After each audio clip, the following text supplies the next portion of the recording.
Class, आप सभी आपकी ज्ञान वाटिका की पुस्तक निकाल लीजिए। अध्याय 14 राखी की पवित्रता। ये अध्याय हमने अभी प्रीवियस वीडियो क्लास में पढ़ा था। ठीक है, बहुत अच्छी एक कहानी थी जिसमें राखी की पवित्रता और भाई और बहन के पवित्र रिश्ते के बारे में बताया गया था। ठीक है, अब जो हम आज करेंगे इस वीडियो में वो क्या है, इस अध्याय का अभ्यास कार्य है। अभ्यास कार्य शुरू करने से पहले कुछ कठिन शब्द इस अध्याय में आए थे जिसका हम अर्थ पढ़ेंगे। पहला शब्द है बटोरकर। बटोरकर का अर्थ होता है इकट्ठा करके, ठीक है, कलेक्ट करके।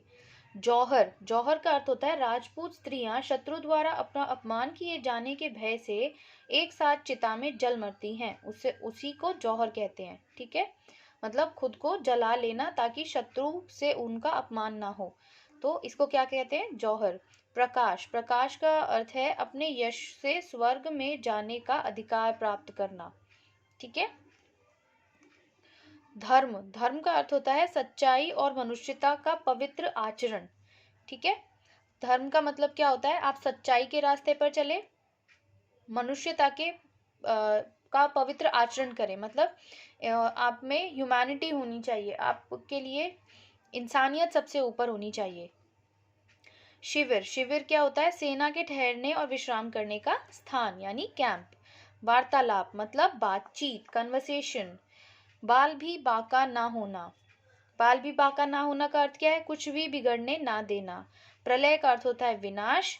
वीरांगनाओं मतलब वीर स्त्रियां, brave women, brave women. Women कब होता है, जब ये सिंगुलर होता है। इंग्लिश में, हिंदी में आपको एक्सप्लेन कर रही हूँ, लेकिन आप सुन लीजिए। यहाँ पर अगर ए होता, WOMAN, तो ये वुमेन होता, ठीक है, सिंगुलर। लेकिन ये स्त्रियां हैं, मतलब यहाँ पर बहुत सारी स्त्रियों की बात की गई है, तो इसको लिखा तो ये वुमेन है, लेकिन इसको करेक्ट प्रोनाउंस क्या करेंगे, विमेन। ठीक है, प्रोनाउंसिएशन इसका करेक्ट क्या है, विमेन, ब्रेव विमेन। रिश्ता, रिश्ता मतलब संबंध या रिलेशन। जन्नत यानी स्वर्ग। मौखिक प्रश्न, पहला प्रश्न है, नीचे दिए गए प्रश्नों के उत्तर दीजिए। रानी कर्णवती कौन थी, उनका किसके साथ युद्ध हो रहा था।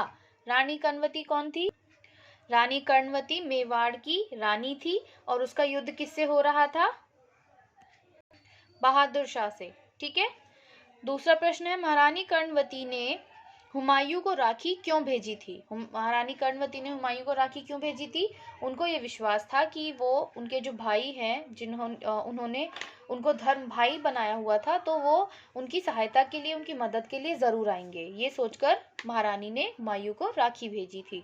तीसरा प्रश्न है, हुमायूं के मंत्री ने हुमायूं को कर्णवती की सहायता करने से क्यों रोका था। हुमायूं के मंत्री ने क्यों मना किया था कि आपको रानी कर्णवती की सहायता क्यों नहीं करनी चाहिए, कि वो क्या है, कर्णवती हिंदू है और हुमायूं मुस्लिम है, और कर्णवती के राज्य पर जिसने आक्रमण किया है वो भी मुस्लिम है। तो हुमायूं के मंत्री ने इसलिए रोका कि आप भी मुस्लिम हैं और आप एक हिंदू स्त्री के लिए एक मुस्लिम से लड़ाई मोल लेंगे, मुस्लिमों का खून बहाएंगे, ये कहकर मंत्री ने हुमायूं को रोका। ये थे आपके मौखिक प्रश्न, इनके आंसर्स आपको नोटबुक में नोट नहीं करने, लिखित प्रश्न के उत्तर जो है ये आपको आपकी बुक में, नोटबुक में नोट करने हैं। ठीक है, पहला प्रश्न है, हुमायूं ने अपने मंत्री को क्या उत्तर दिया था। हुमायूं ने अपने मंत्री को क्या उत्तर दिया था, हुमायूं ने अपने मंत्री को उत्तर दिया कि हमारा धर्म यह नहीं कहता कि हम भाई बहन के पवित्र रिश्ते को भूल जाएं। दूसरा प्रश्न है, हुमायूं कर्णवती की सहायता क्यों नहीं कर सका।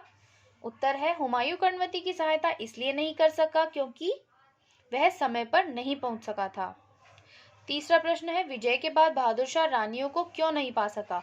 बहादुर शाह युद्ध में जीत गया था, लेकिन फिर भी उसे रानियां क्यों नहीं मिली। उत्तर है, विजय के बाद भी बहादुर शाह रानियों को नहीं पा सका क्योंकि उन्होंने पहले ही जौहर कर लिया था। ठीक। चौथा प्रश्न है, हुमायूं ने रानी कर्णवती के लिए क्या शुभकामनाएं की। उत्तर है, हुमायूं ने रानी कर्णवती के लिए शुभकामना की कि खुदा उसे जन्नत दे। अब दूसरा प्रश्न, नीचे दिए गए वाक्य किसने कहे। मैंने शहंशाह हुमायूं को राखी भिजवाने का निश्चय किया है। ये वाक्य किसने कहा था, ये रानी कर्णवती ने कहा था। ठीक है, हमें शेरशाह सूरी का सामना किसी भी वक्त करना पड़ सकता है, ये बात सेनापति ने कही थी हुमायूं को समझाते हुए कि अगर हम मेवाड़ की तरफ गए तो हमें कभी भी शेरशाह सूरी का सामना करना पड़ सकता है, वो हमारे इलाकों पर कब्जा कर लेगा। तो ये बात सेनापति ने कही थी। मुझे अफसोस है कि हम पूरी तरह कामयाब नहीं हो सके, ये बात भी सेनापति ने कही थी जब वो मेवाड़ पहुंचे और तब तक रानियों ने जौहर कर लिया था। तो हुमायूं को दुखी देखकर सेनापति ने ये बात कही थी कि मुझे अफसोस है कि हम पूरी तरह कामयाब ना हो सके। अब भाषा ज्ञान। नीचे दिए गए वाक्यों में काल पहचान कर बताइए कि उनमें किस काल का प्रयोग हुआ है। वर्तमान काल, भूतकाल और भविष्य काल। जैसे हम इंग्लिश में टेंस पढ़ते हैं, प्रेजेंट, पास्ट एंड फ्यूचर, ऐसे हिंदी में काल होता है। ठीक है, टेंस को हिंदी में काल बोलते हैं। ये भी 3 प्रकार का होता है। वर्तमान काल मतलब प्रेजेंट टेंस, भूतकाल मतलब पास्ट टेंस, भविष्य काल मतलब फ्यूचर टेंस। ठीक, तो वर्तमान काल, भूतकाल और भविष्य काल आपको पहचानना है। हुमायूं इस विपत्ति में हमारी अवश्य सहायता करेंगे, यानी अभी नहीं कर रहे हैं ना कर चुके हैं, करेंगे। फ्यूचर की बात हो रही है, यानी भविष्य की बात हो रही है, भविष्यत काल। बहादुर शाह की सेना किले में प्रवेश कर रही है, अभी प्रेजेंट प्रवेश कर रही है, तो क्या हुआ, ये वर्तमान काल हुआ, अभी प्रेजेंट की बात हो रही है। वह हमारे आने से पहले ही डरकर भाग गया, मतलब पहले ही भाग चुका है, मतलब वो काम हो चुका है। तो ये क्या हो गया, भूतकाल, मतलब पास्ट टेंस, पास्ट में हो चुका है, भूतकाल। ठीक है, तो भूतकाल लिखिए। आप इस समय महारानी कर्णवती के सामने खड़े हैं, अभी प्रेजेंट में आप इस समय महारानी कर्णवती के सामने खड़े हैं, ये क्या है, वर्तमान काल हो गया। ठीक है, वर्तमान काल। अभी प्रश्न 4 देखिए, नीचे कुछ मुहावरे दिए गए हैं, उनके अर्थ लिखकर वाक्य बनाइए। बाल भी बांका ना होना, इसका अर्थ क्या है, कुछ भी ना होने देना या कुछ भी ना होना। तो इसका वाक्य क्या हो सकता है, आप अपनी तरफ से भी बना सकते हैं वाक्य। जैसे यहाँ पर लिखा है, हुमायूं ने रानी से वादा किया कि वह उसका बाल भी बांका नहीं होने देगा। ये वाक्य भी हो सकता है, आप खुद से भी बना सकते हैं। खून बहाना मतलब जान से मारना। ठीक, तो इसके लिए वाक्य क्या हो सकता है, हुमायूं बहादुर शाह का खून बहाना चाहता था, यानी हुमायूं बहादुर शाह को जान से मारना चाहता था। कुछ शब्द ऐसे हैं जो सुनने में एक समान प्रतीत होते हैं परंतु उनके अर्थ भिन्न होते हैं। ऐसे शब्द श्रुतिसम भिन्नार्थक कहलाते हैं। ये आपके लिए थोड़ा डिफिकल्ट हो गया वर्ड, लेकिन अगर आप समझे तो आपको समझ आएगा। कुछ ऐसे शब्द होते हैं जो लगते तो एक जैसे हैं लेकिन उनकी मीनिंग अलग होती है, थोड़े थोड़े एक जैसे होते हैं। तो हिंदी में हम ऐसे शब्दों को कहते हैं श्रुतिसम भिन्नार्थक शब्द।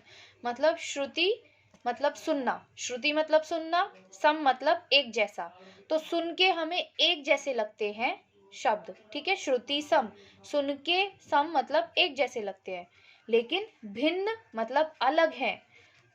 अर्थक यानी अर्थ में, यानी मीनिंग में, यानी मीनिंग में अलग है, सुनने में सेम लगते हैं लेकिन मीनिंग में अलग है। श्रुति सम भिन्नार्थक। क्लियर। अब नीचे दिए गए शब्दों के अर्थ लिखकर वाक्य बनाइए। जैसे सम्मान, सामान, समान। यहाँ पर सम्मान क्या है, आदर, इसका अर्थ क्या हुआ, आदर। हमें अपने बड़ों का सम्मान करना चाहिए। यहाँ पर है सामान, यहाँ पर सामान क्या है, वस्तु। जैसे चोर बहुत सा सामान चुरा ले गया। और तीसरा क्या है, समान, मतलब बराबर, इक्वल। सारे धर्म एक समान होते हैं। ठीक, तो सम्मान, सामान, समान थोड़े सुनने में सेम है, श्रुति सम है, लेकिन क्या है, भिन्न अर्थक है। ठीक है, भिन्न अर्थ है। विलोम शब्द लिखिए। प्रश्न का विलोम होगा उत्तर, प्रकाश का अंधेरा, वीरता कायरता, स्वर्ग नर्क, पवित्र अपवित्र, पूर्ण अपूर्ण, विश्वास अविश्वास। नीचे दिए गए शब्दों में सही वर्तनी पर टिक का निशान लगाइए। सही वर्तनी मतलब करेक्ट लिखा वाक्य। आप इंग्लिश में जैसे स्पेलिंग बोलते हैं ना, स्पेलिंग करेक्ट हो, ऐसे हिंदी में वर्तनी बोलते हैं, तो वर्तनी करेक्ट हो। तो यहाँ पर देखिए, हुमायूं, बड़े ऊ की मात्रा नहीं आती है हुमायूं में, गलत है। हुमायूं एकदम करेक्ट लिखा है। और यहाँ पर देखो 2 चंद्र बिंदु है, ये गलत है। और यहाँ पर ये चंद्र बिंदु माँ के ऊपर है, ये भी गलत है। ठीक है, एक चंद्र बिंदु आएगा वो भी य के ऊपर, तो सेकंड वाला करेक्ट है।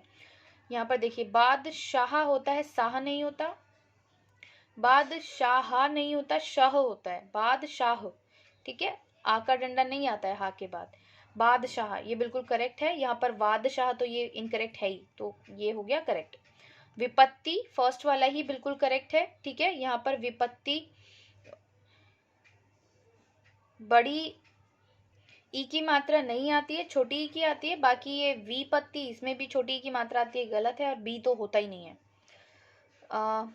कर्णवती बिल्कुल गलत, कर्णवती बिल्कुल ठीक, कर्णवती आधा र है ऊपर, ठीक है, कर्णवती ये बिल्कुल इनकरेक्ट है, ये तो प्रोनाउंस ही गलत होगा। और यहाँ पर र की मात्रा ही बिल्कुल गलत है।